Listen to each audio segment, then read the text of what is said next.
ficar ele falando. Nosso primeiro webinar da comunidade de Sales Ops.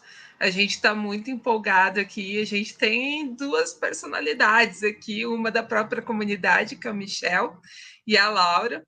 A gente estava tentando ensinar a Laura a falar boa tarde, mas ela estava parecendo muito rockstar, falando boa tarde, e aí não rolou. Mas é isso, pessoal. Ó, muito feliz com a presença de todos vocês. Uau, bastante gente mesmo.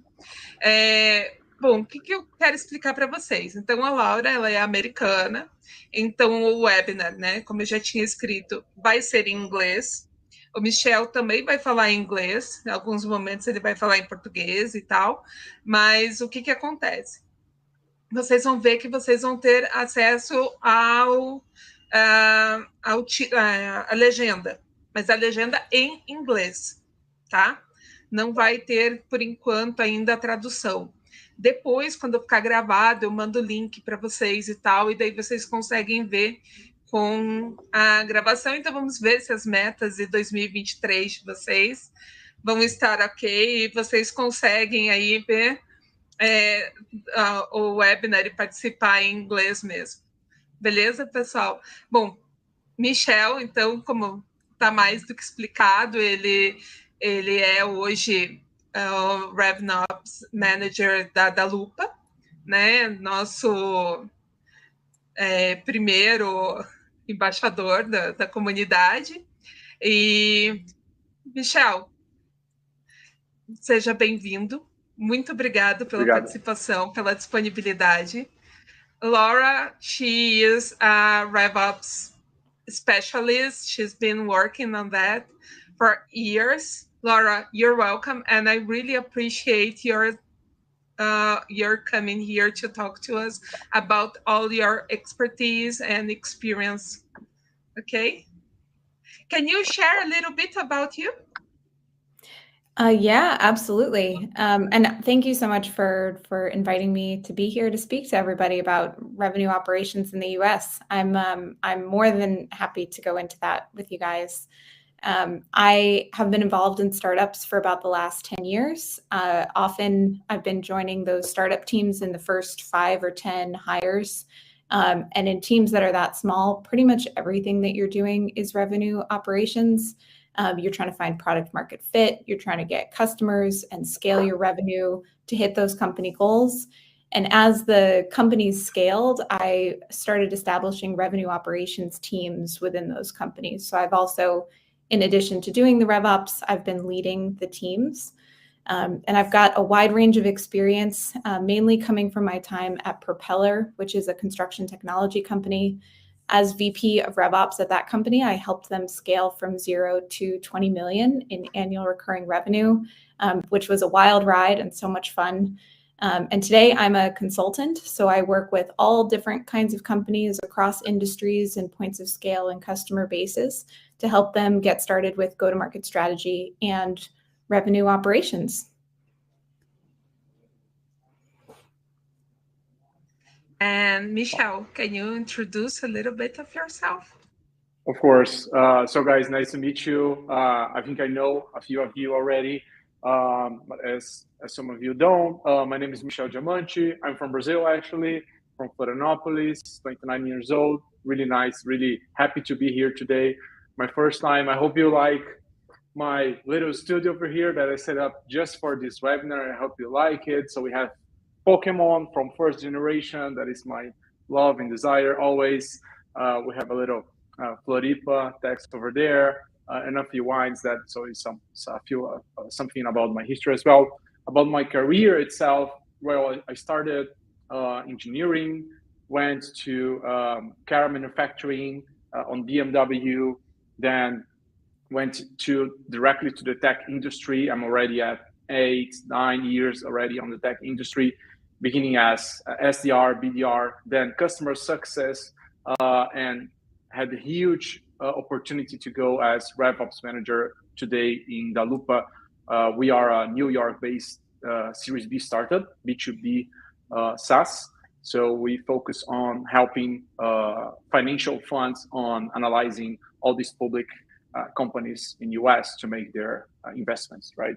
So it's a huge task. It's not easy, but I'm just loving it, right? And I'm really happy to be here with Laura to know more about US market and show you a little something a little bit like the main changes, the main differences between US and Brazilian market, and why it's so much needed for us to have much more operation areas on our companies. And it's not that expensive, it's not that hard, so everyone could do it, and why it's so essential, as Laura is going to show us here today. Sounds great. Thanks so much. And as we're getting started as well, if everyone could maybe say in the chat, it sounded like from Adriana, we have a lot of sales operations folks that have applied to attend this webinar, and maybe a few revenue operations folks as well. So if you are sales ops or RevOps or a different kind of ops, if you just want to put in the chat just what you are real quick, that would be great, because it'll give us a sense of who we're talking to and how we can make sure that this is as relevant as possible for you guys. And as we're getting started as well, if you have a question that feels relevant to the topic that we're talking about, feel free to put that in the chat. Adriana is going to help bring the questions that are most relevant for those topics forward so that we can actually stop and answer those questions. But we're also going to leave some time at the end for a more extensive Q&A, so we can get to some then as well. All right, so today we're going to be talking a bit about revenue operations, what it is, why it's important to adopt revenue operations. As Michel said, the differences between revenue operations in the US versus Brazil, and crucially, how to get started with that, especially if you're at different points of scale with your company. I've included a section at the end on who you should hire. So what does that hiring profile look like? And then, as I said, we'll go to some questions and answers. So you've already heard who I am. This is just a little bit more information about me. I'm going to have my email up on the last slide as well. If you have a question that you'd like to take after this webinar, feel free to shoot me an email or find me on LinkedIn, and I'm happy to talk to you about that. Anything on yours, Michel? Yeah, pretty much same on me. Pretty much working on the technology market for the last 8 years, mainly focused right now on understanding how we can help marketing, sales, and customer success areas on being much more efficient and much more efficacy. I just put it a really quick QR code here. Hope you guys can have some time to put your camera over here. I'm going to talk about it later. So we have a pre-sale course about leadership and management to upskill your management and leadership skills with plus 70 hours and plus 40 different leaders on the tech market in Brazil today.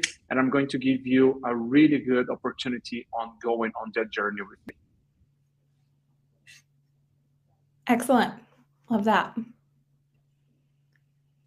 Well, to kick us off, I'm going to illustrate a little bit of what a typical company setup looks like in the US when revenue operations is not involved in the company. Then we're going to go into what is revenue operations and how does it change that typical structure. So this graphic is meant to show a standard company setup. So you have marketing, sales, finance, partnerships, customer success teams. They're all working as part of the whole, but they're also all working separately. They're kind of speaking their own languages with their own goals, their own day-to-day priorities, their own considerations. And they are sort of in these different silos. So you might have a very healthy company, but these teams might not be talking to each other and working together in the way that they could be. In a typical company setup like this, it's common to find that the business metrics are just not shared across the teams. So for example, finance might be tracking revenue, but they're doing that separately and sometimes even defining what revenue means differently than on the sales team. Marketing might be tracking the percentage of leads that convert, but sales may not share that same information. That's actually a very common disconnect where marketing says things are going really well and sales says actually the leads that we're getting are not quality, things are not going very well. Also from customer success, sometimes health scores maybe don't find their way back to marketing where they could be very much helped by things like nurture campaigns and things like that. So working in these silos really prevents the metrics from being able to work together towards the broader company goals. Another thing that we see happen with this setup is that the day-to-day processes often conflict with each other. So for example, marketing might be sending leads to sales as those leads come in, but sales may not be getting to those leads right away. Marketing is expecting that because of all the hard work that they're doing, bringing those leads forward, that the salespeople are jumping on them. But maybe the sales manager is telling those salespeople to deprioritize those leads. That is an example of a disconnect that can be fixed when those teams are working well together, but we often see it when those teams are working siloed away from each other. In another example, sales might be sending customers to the customer success team with the expectation that customer success is onboarding those customers. But customer success might actually need different information or more information from the sales team in order to do that. That's a very easy thing to automate within our systems and bring forward with the data, but it can't happen if those communications aren't happening between those teams. And it's something that we often see. In companies that are set up this way as well, leaders that are examining the business for opportunities, they might not be able to see what they can do to help. When teams are siloed like this, the bottlenecks and weaknesses can be really hard to diagnose. And areas for growth might be apparent in one team, but acting on those areas might have adverse effects for another team. And leaders of the individual teams often communicate with leadership in sort of self-serving ways. And sometimes they can prioritize their own team's needs over the needs of the whole company. Sorry, hang on one second. So when teams aren't tracking the business metrics the same, they're not sharing the goals across the teams, and they have conflicting day-to-day processes, those cross-team collaborations can be extremely difficult. So we can take the example of marketing trying to target a new persona, for example. In order to do this, they need the support of sales and customer success to make sure that the company is able to convert and support those new leads.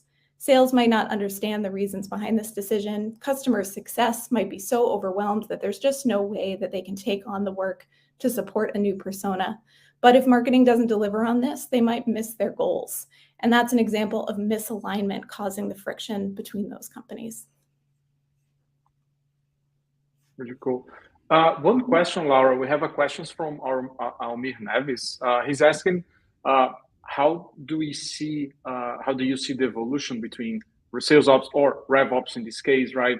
During your journey from 0 to 20 million ARR, considering market fit, go-to-market messaging, scaling, and productivity? Yeah, it's a great question. And also thank you so much for giving me the chance to take a deep breath. Can be very nerve-wracking getting back into this presentation, and I appreciate the room to breathe. And it's a great question. So I actually, at my last company at Propeller, I was hired originally in a marketing manager role. We were moving from Australia market actually into the US market. And my first job was to try and open up that total addressable market. But we learned that the US market is so large that we were immediately overwhelmed with leads. And really our bottleneck was at the sales operations focus. So I raised my hand to move over into sales operations, helped build up the CRM, a lot of the initial sales strategy, helped us make a really repeatable sales motion, which we did not have at the time.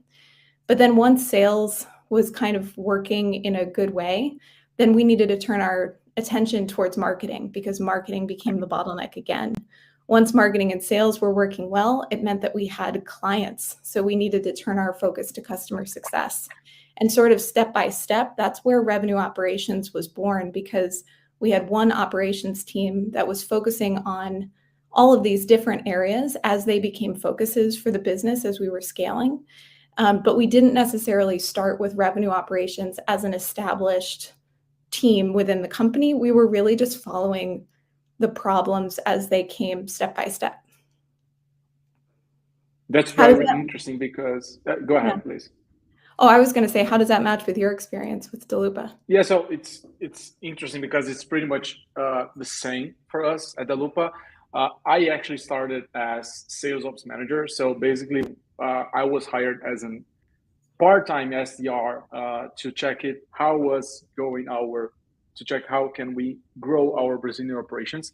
Then I started out doing some calls, etc. Then I see Daniel, our co-founder, hey Daniel, I don't think that's going to work. Our culture, the way people pay things in B2B SaaS is much different than US. I think we should do it differently. He asked how, and I showed him just a little sample draft plan.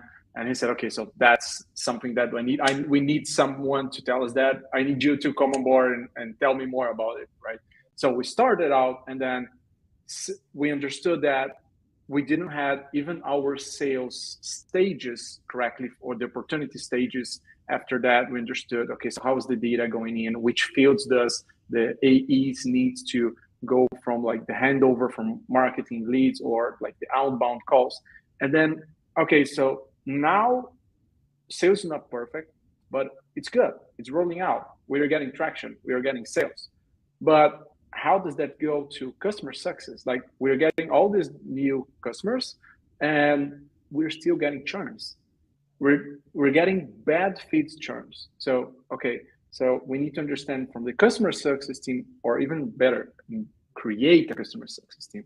So we started out, had a head of customer. Okay, so we need a system to integrate all this, like a CRM for sales, but for customer success, we started on Gainside. So that was the beginning of RevOps at the Lupa. So basically, as you said, like the business was having hiccups and needing of someone to say, okay, we need someone to restructure processes, structure ways for us to do things more in a more healthier way. Yeah, I think that's exactly it. And it is, even going back to this graphic, it's all the endpoints between these teams. So you saw the endpoint between sales and customer success. Often marketing and sales is a big conflict area. Sometimes sales and finance is a big conflict area. And revenue operations can sort of span those differences. And where we're showing this as very siloed, revenue operations can really bring all those pieces together to work as one. Yeah. And it's something, what we have here is an example of a project that kind of doesn't fit into any one of these categories. So a pricing change from a marketing sales perspective, they want the price to be as low as possible. When we're talking to finance, maybe they want the price to be as high as possible. None of those is really the right answer for the customer. If you had a separate team, like a revenue operations team, who could take the opinions of each one of these separate perspectives from these teams and really make an unbiased decision that's in the best interest of the company, that's really a better outcome than sitting the decision of a pricing change in any one of these specific teams. And when we talk about sort of like what is RevOps, I really like this quote from Forbes. It says, revenue operations was created as an end-to-end process of driving revenue from the moment a prospect considers a purchase, from marketing to when you close the deal, to sales, to their renewal and upsell in CS. And I'd also add into the revenue recognition process in finance. I'd also add with partnerships. Often that can be another way of driving those leads into your company. And the result of this orchestration is faster growth and more profit for your company. So really, RevOps is seeking to bring all these things together, as we said, and help the business side of your company to work better together. And so sort of first in the definition, RevOps is a team within your company. So in my experience, RevOps works best when it sits separately from any one of these teams. You want your head of RevOps to hold equal seniority with your head of marketing, head of sales, head of finance, and they should be sitting on the leadership team just as your head of marketing, head of finance, head of sales would sit there. And we'll go into some of the reasons why this makes sense, but really in summary, it's because we want to make sure that RevOps has an unbiased sort of top-down perspective on how the rest of the business is working. You can also think of the role that RevOps plays as sort of being the glue between these teams, as we were talking about. So RevOps is helping standardize the business metrics, the day-to-day processes. We'll go into how they're a really great strategic advisor for the leaders of these different teams. They help with the cross-team collaboration. And as we said with the pricing change example, they're a great place to own some of the project management that falls between the teams. When I talk about how RevOps can get started, I think of the best place for them to get started is by owning those business metrics. And often for revenue operations, the best place to start owning the business metrics is by giving RevOps control of the CRM. The CRM is going to be your heart of where a lot of the data is coming from that feeds your productivity on the business side of the company. And from there, they can follow those endpoints, as Michelle and I were saying. So you follow your CRM data into your marketing automation data platform, into your customer success platform like Gainsight or something else, into the finance processes. That's interesting, yeah. Laura. Sorry to interrupt you, yeah. Because what you're saying is basically that we can see RevOps as like the production supervisor, right? So right. If you're saying that correct, if we're gluing all correct, we can understand as RevOps this kind of production supervisor. So lean manufacturing from engineering tells us the same thing, right? So we have our production line. We are, for example, creating a mouse. So we have the base, then we have the battery, then there are some hiccups in the production line. So these are the green zones and the red zones, right? So is RevOps the one area who is saying, okay, so which areas, how and when we should work in these red zones? I think that's exactly it. If RevOps owns the data, they're going to know first when things aren't working, when we have too few leads coming out of marketing, when we have not a high enough conversion rate on the sales team. They're going to be able to identify the bottleneck at a much higher level than any one of the team leaders would be able to, for example, because marketing really owns the marketing funnel. They don't own the entire customer journey end to end. But RevOps owning the data and really having more of a holistic perspective of the company, they're going to be able to point out those red zones and those green zones. That's really good. Can I ask you another question? That's actually from Edison Ferreira. He just asked a question right here. So basically what he's asking is, so most of the Brazilian companies, like 99% of them, are actually micro or small, like SMBs, right? So how to adapt these frameworks, this idea to have an operations office, operation area, RevOps area, maybe like one person being responsible for only, not for a team, but maybe for its own notebook, right? So for the whole team, to a Brazilian company, how do we adapt using these frameworks you were showing us? Yeah. I actually have a lot of experience with this because my role with these companies has often started very early in their development. So at the company that I was at before Propeller, there were only 5 of us at the company. We only scaled to 12 of us when I was there. And revenue operations was just as relevant to that company as it is to Propeller when they were, 200 plus employees. So what we found with RevOps is, depends on where the scale of your company is. If you're very early and quite small, you might be focused on things like finding product market fit. But if you're at scale and your company is still quite small in terms of headcount, you're still going to need a lot of these functions. Someone still has to own the business data. Someone has to do the strategic advisory to the CEO, if not to the leaders of these different teams. Cross-team collaboration maybe isn't as relevant because you don't have so many different teams that you need to cross-collaborate within. But I think still having ownership and whole business side of the company perspective on the team is still really important. Whether or not you decide to call it RevOps, they'll be doing the RevOps function in that role. Right. Yeah.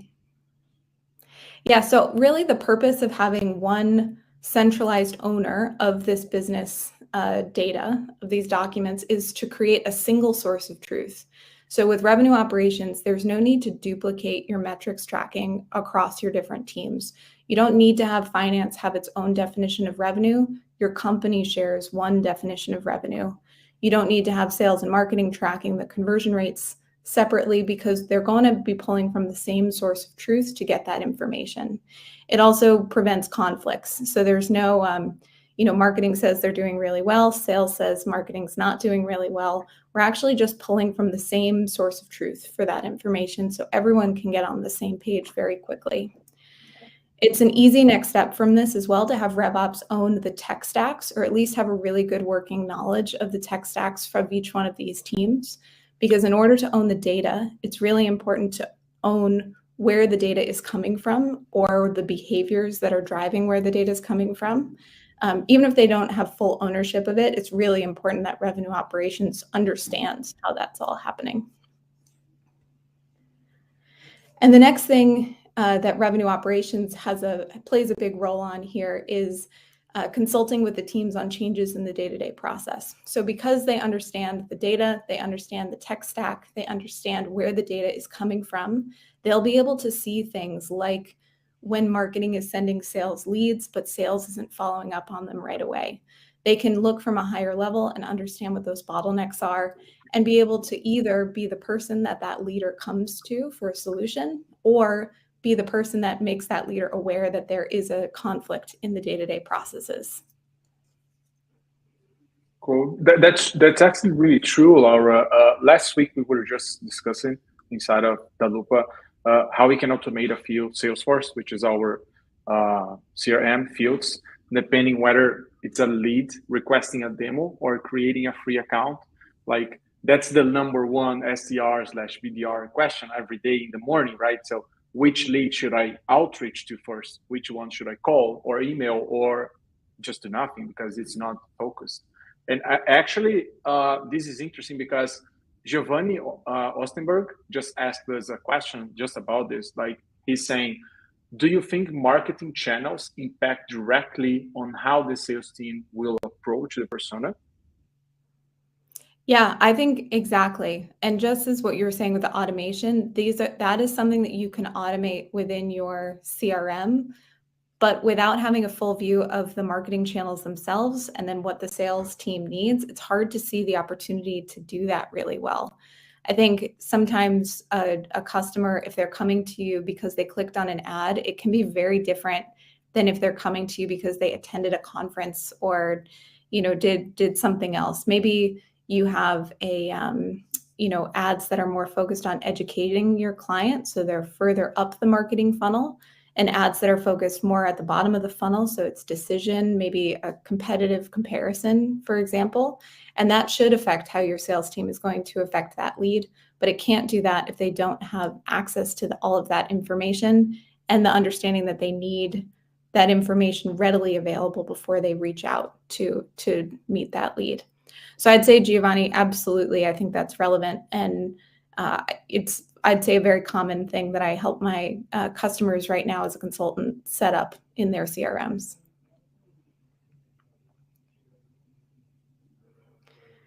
Yeah, so in addition to the day-to-day processes that revenue operations helps with, they also act very frequently as a strategic advisor. So they're going to see a lot of things that are happening on the teams. They're going to have direct access to the members of a lot of these teams.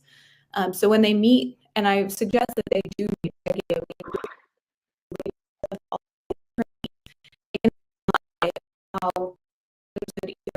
how they're doing, or you should be aware of what's happening. I had a regular meeting. I would let him know what is going on with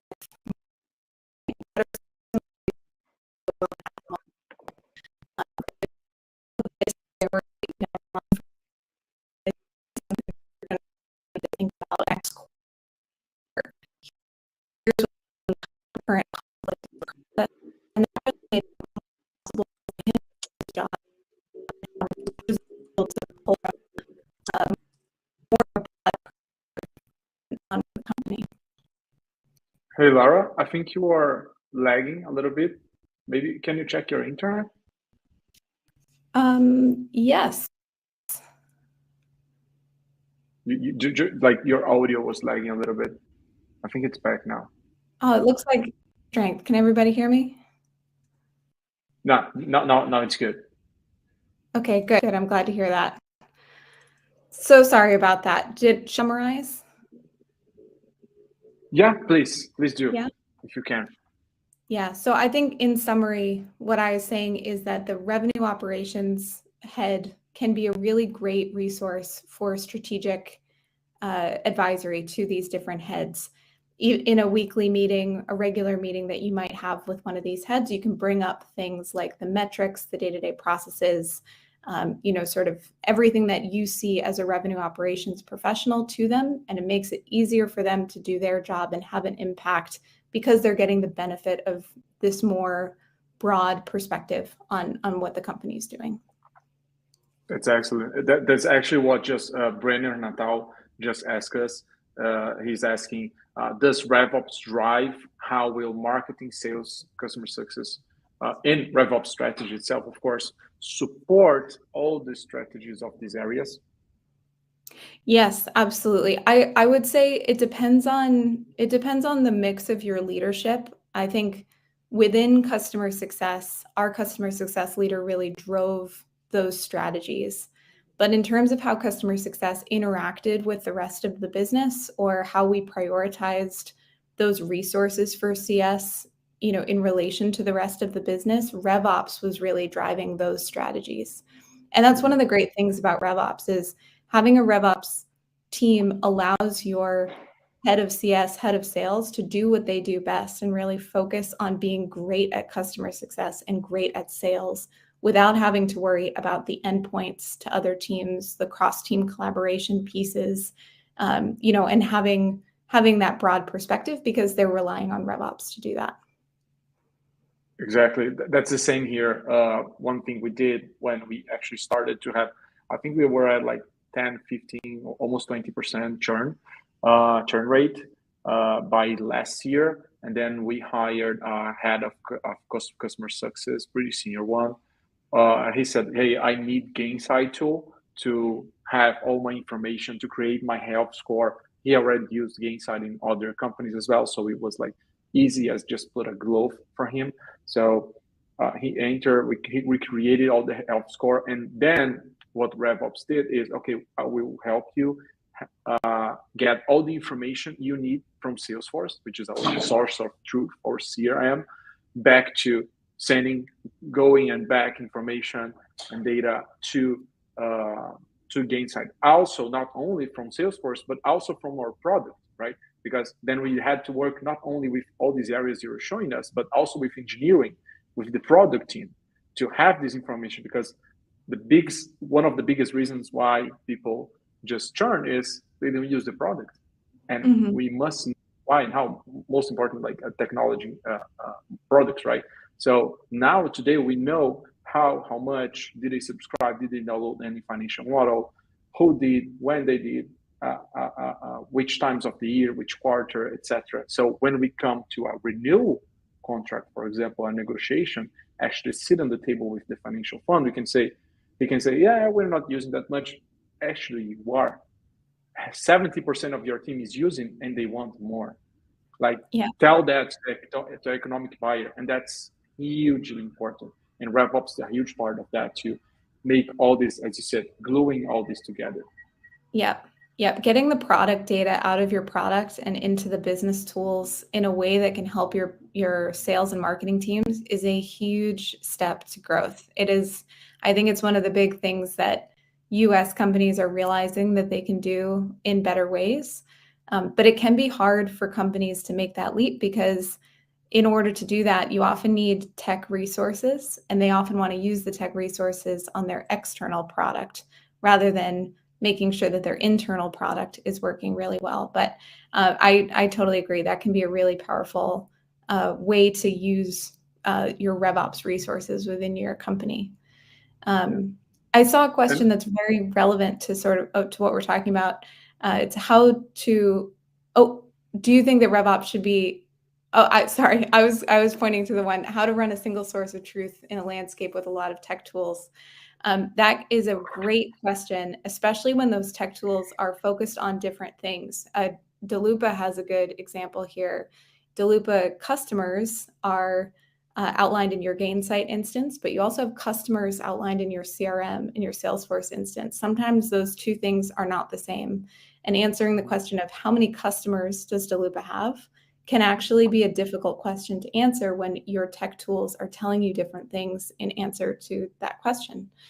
I think it's actually about defining the information that the company cares about, and revenue operations can play a big role in this.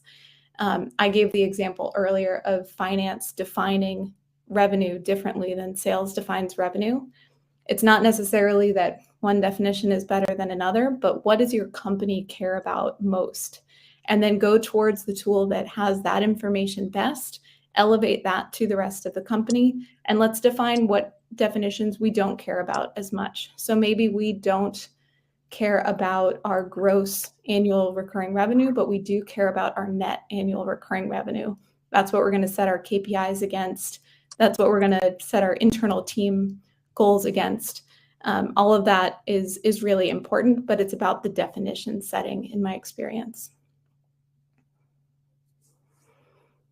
Yeah, I think we also want to take our other question here.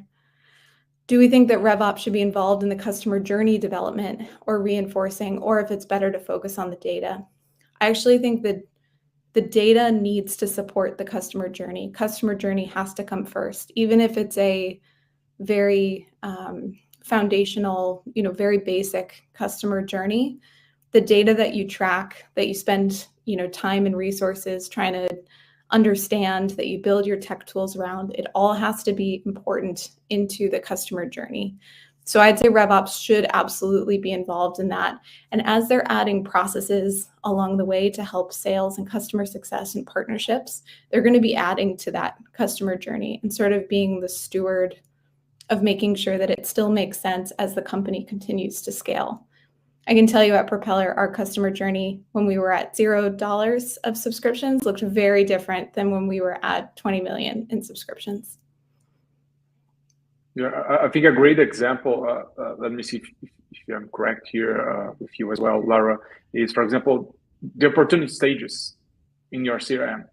So when you have a new opportunity, does the opportunity stage names tells your selling process or the customer's process of buying process, right? So we changed our sales process within the names itself to show the AEs, to show our investors, to show ourselves that, okay, so our selling process is just as similar to the buying process. Because if it's different, like, for example, hey, I'm just saying to my head of sales, I'm the AE, that I'm forecasting this $500,000 deal by end of the month, end of the quarter. And then just like, yeah, sorry, I forgot. Actually, they told me that they still need to go through legal for 30 days. Now, I lost my $500,000 commission for next quarter, or even lose it at all. Mm-hmm. Yeah, exactly. And deal stages is a key area to start in. If you're having RevOps start in your CRM, have RevOps start in your deal stages, because they are that foundational to how the customer journey and all of this is set up.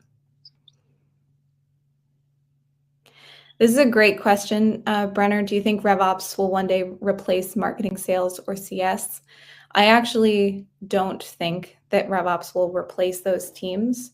But I do think that RevOps is a nice complement to those teams, a necessary complement. I think marketing, sales, and CS, as we saw in the first slides in this presentation, without RevOps, run into a lot of issues when they're trying to do cross-team collaboration, track metrics, a whole bunch of different things. RevOps really helps those issues, but RevOps cannot. I think RevOps should not necessarily own the skill set of building out your marketing campaigns, of actually being on the calls and selling to your customers, or of supporting your customers. And I think there's a lot of strategy that still needs to happen within those different functions that needs to sit in marketing, sales, and customer success. But without RevOps, they're not going to be working as well as they could be.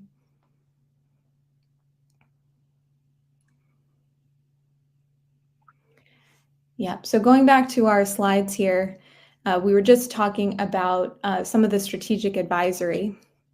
Because of where RevOps sits and what they focus on, we've been talking about how revenue operations is well placed to assist sort of this cross-team collaboration. And they can do that across a wide range of projects rather. Hub's revenue operations makes a great facilitator and a mediator. They're typically coming to the conversations with a less biased perspective. So for example, I've been in companies where revenue operations sits down with marketing and sales when they have strategy conversations together so that the data has a voice coming out of RevOps, that we're making very data-driven decisions, that we are thinking about the company as a whole, not necessarily just what's in marketing's best interest or in sales' best interest. And we're coming out with better outcomes for the whole company. That's really interesting. On a very interesting note, Lara, what I noticed is that today, most of the companies already have some ops or RevOps or sales ops or marketing ops area in Brazil. Don't see the opportunity to be responsible for one part that it's often not talked about. We talked about marketing, we talked about working with customer success, sales, maybe even partnerships, but what about finance, right? So systems renewals, discounts, negotiation, decision-making, influencing on those. So answering the finance team on behalf of all these operations areas. So mainly letting them being focused on their core business. So marketing is going to bus, sales is going to sell, and customer success is going to the farm, expand the current deals, right? So for example, in the Lupa, we just had a huge beneficial to that with almost $200,000 in savings in over 2 years. Do you see this trending in US today? Do you see why that could be important? How can other parts? I ask mostly because a lot of people in Brazil ask me, hey, how can I show the ROI of having a RevOps team? And for me, it was just as the simplest thing. Yeah, absolutely. I think that collaboration with finance is one of the most important pieces. It's typically, I'd say it's typically not the first place that revenue operations collaborates with. It's usually starting more on the marketing and sales side of the strategy. But the revenue recognition piece, so after revenue is won out of your CRM, how are you recognizing that revenue, especially annual recurring revenue, is a big piece that finance usually owns, but it is actually extremely relevant to RevOps and maybe better to sit in RevOps because it really needs to act as business intelligence more than just finance intelligence. At Propeller, actually, we sat the annual planning exercise for many years within revenue operations because that's how important the revenue piece was to the annual plan. Finance was a big customer of that and a big contributor to the plan, absolutely. But really the exercise was sitting within revenue operations to do all the capacity planning and things like that. Yeah, and we've talked about it a bit so far, but in the example of who owns the pricing change, I think we'd agree at this point, revenue operations in this model is the best place to sit a cross-team project like this because they can do unbiased project management, take the perspectives of the other teams, but really turn that into a result that's in the best interest of the whole company. That's very interesting about this pricing change. We just had a few of different places where we were talking about. I think we were talking about just prior to our initiation of our conversation here with everyone. One of the companies that I've worked for, we just had the founders had this idea on the SaaS B2B online budgeting tool to focus on SMBs. And the idea is that they were just going to launch the product and everyone would work as like a all you can eat buffet, right?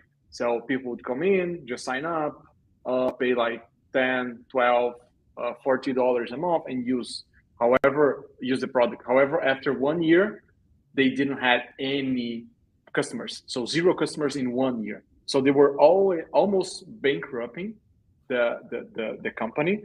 And after that, they decided to increase the price, not 1, but 4 times to test it out. And they started closing more customers. So what we realized is, hey, maybe this market is not aiming is looking at this as the correct value proposition, right? So the product was good, but the low pricing was setting them as low competition with other players. So how do you see this as the importance of RevOps helping someone as, like, it was a 5-person company. I just entered there, right? So how do you see RevOps helping them with these pricing changes? Yeah, I mean, even as I said, even in the 5-person company, someone is still doing the function of looking at the company from a high level perspective and taking, we're looking at the market data very clearly. You mentioned, what's important to the customer. We're also keeping in mind what's important for the company in terms of growth. Is it okay that, we're making these pricing changes? I think as long as someone is playing in that revenue operations function, you're still having success with this, even in a very small company. Interesting. Yeah, so just to sum it up, I think there are 6 key reasons why you should start a RevOps program if you don't have one already, or really taking advantage of these in your already existing RevOps program. I think first is having that single source of truth for the business metrics. Second, alignment between the teams, especially between those teams that we've been talking a lot about on the business side. So marketing, sales, partnerships, customer success, and finance. And alignment across the company or across the company goals. And really that can be things like, bringing in together the product and engineering perspectives. We're talking a bit about the product data feeding into the business side data, or some of the broader company financial goals as well. RevOps can play a really big role in those 3. RevOps also creates focus so that marketing, sales, partnerships, customer success, and finance can focus on doing the things that they do best without having to worry about some of these other cross-team collaboration pieces. They simplify and reduce the duplication of processes and data, so you don't have to have finance and sales tracking revenue separately anymore. And they've got faster problem solving for leadership. When you can give them a straight line to what is going on the business side of the company, you can make it much easier for them to make decisions and set new goals and solve those problems. That's really interesting. To summarize that, I thought that we could bring wanting to summarize everything, okay, so but where does revenue operations sits, right? So how can we understand what are the main areas, as you said, that can help, that RevOps can help all these other area sector?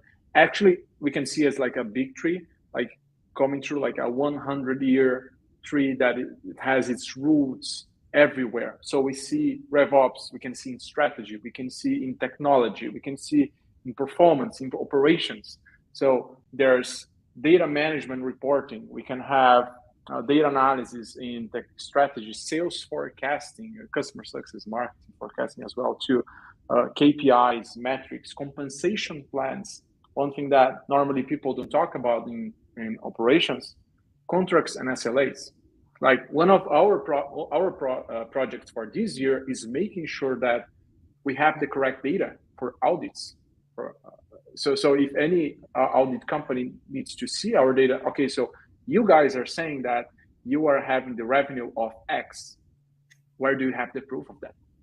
Like, do you want to grow? Great, but I need to make sure that you are. Or like today we are a Series A startup.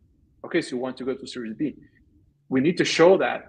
So it doesn't come like whenever we have an audit or another round, or we go like, that's an idea that we have to go IPO in a few years on US market.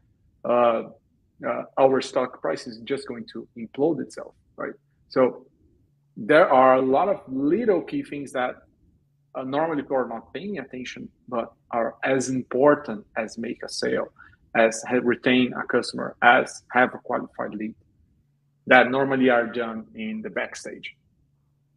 Yeah, absolutely. And I've seen RevOps be responsible for all of these things, and the company definitely be better for it. I think having RevOps sort of sitting in the middle between these teams, being the one that owns some of these pieces where normally contracts might fall to sales, for example, it really benefits the company overall. That's great. We want to take a little bit of time and talk about some of the differences between the US and Brazil's sort of adoption of revenue operations.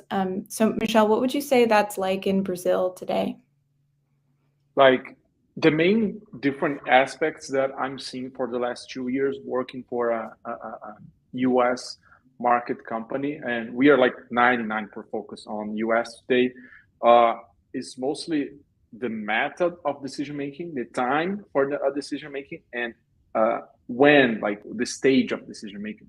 So most and foremost are the difference between a relational and I focus on profit method of decision making. So I'm seeing today like training on like normally co-founders, founders, even some investors, like seeing the relationship with, for example, okay, so which CRM am I going to buy?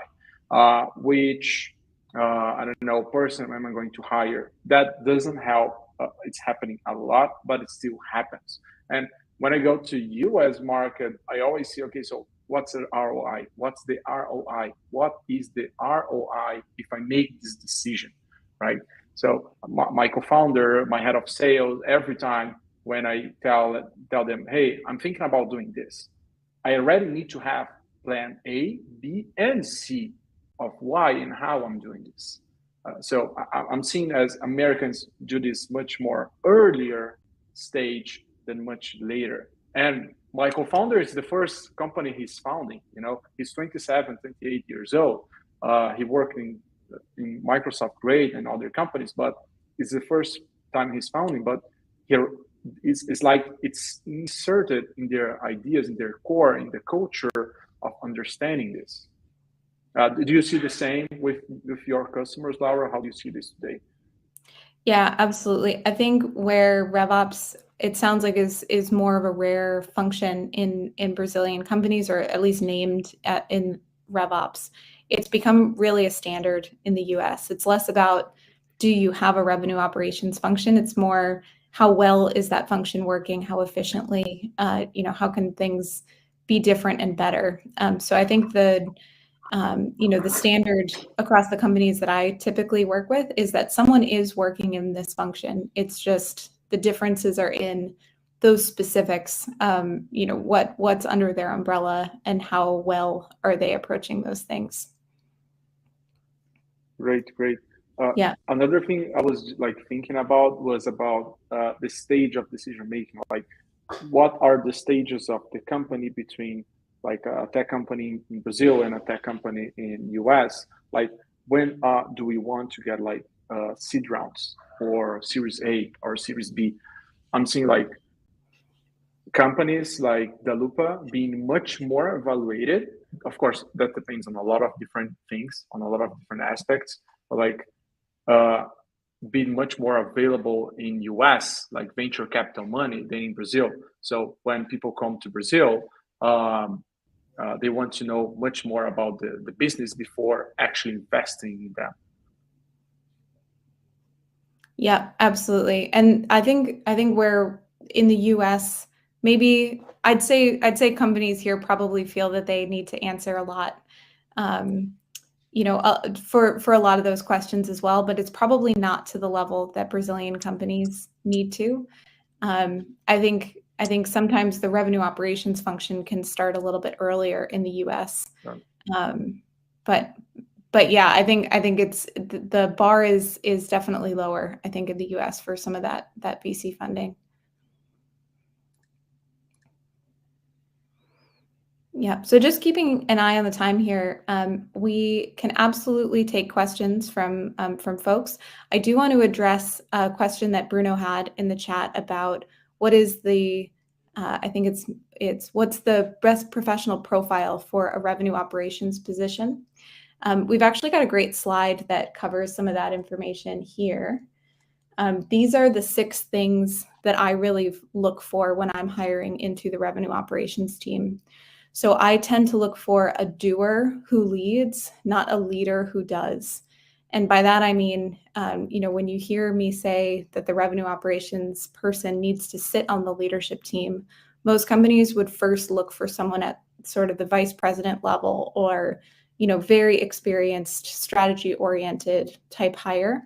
My recommendation is to look a lot more junior than that. You want someone who can get down in the weeds with the data, do some of the tedious, really not fun work at the start to get the data into the same place, make sure that the tech team, processes are all working together. And that's much easier to find in a more junior doer who leads than it is in a strategy leader who will do it for now, but it's not what they really want to be doing. I look for creative problem solvers. I think that is by far the most important aspect that a revenue operations person can have. Excellent communication skills, especially because they're going to be called upon to be communicating regularly with the leadership, sometimes externally with the board. You want them to be able to do the data, but also communicate the story of the data as they see it so that they can really put that into action. I think a lot of those things, especially mediating a lot of the conflicts that they're going to be asked to do, requires high emotional intelligence. So that can sometimes be difficult to find in the same body as the data analytics skills, but you do want to look for both because having both will make your organization that much stronger. I think obviously it comes down to excellent organization and project management skills. And then also my recommendation for revenue operations is actually to have that person report into the CEO. I think having them report into the CEO or COO reduces the risk that they are going to take on the biases of any one of the existing teams. But reporting to the CEO or COO requires that that person can really self-manage because it's unlikely that your leadership team is going to have enough information about the details to be able to manage them on a detailed level. So these are the things that I typically look for when bringing on to the team. That's excellent, Laura. Another question on just the same part as this, as you just told us, because most of my job today, it's actually, as you said, make sure that this Commonwealth talk are like well communicated. The handoff between all these areas is well done with structured processes and the data, of course, for that to happen. But like normally, sometimes I see myself as an ops manager outside of the normal ops career. I don't know if there's a normal ops career. Like I started, for example, I started in sales, then customer success, now RevOps, right? Do you think there's a common path for people to come to the RevOps market? I personally don't think that there's a common path. I've tended to hire folks from financial operations backgrounds, but most of the people that I've met who are also working in revenue operations have an equally, different background from each other. It seems like everyone's kind of falling into this profession from different angles. And I think that's just as well. If you have these 6 criteria, I think anyone with these 6 can make a really great revenue operations person. Well, for having us today in the HubKN community. As I said at the start, shoot me an email, find me on LinkedIn if we haven't answered your questions today. We went very high level, but I'm happy to dive into the weeds with you if you want. And it was great talking to you guys. Thanks for being here. Thank you so much for being here. Thanks for everyone that gave us the confidence of watching us. Laura, thank you so much. I know how this is amazing for us, and I expect you also know that. RevOps is something new in Brazil, so you're helping us to develop this talking about issues related to. Michel, thank you so much. You are forever my partner. He always buy my crazy things, so thank you so much, guys. Bye-bye. We can say already about the next webinar is going to be in Curitiba, remember? Okay. I'm going to send the email, okay? Yeah? Okay, great. Okay, right. Bye-bye, guys. Bye-bye, thank you.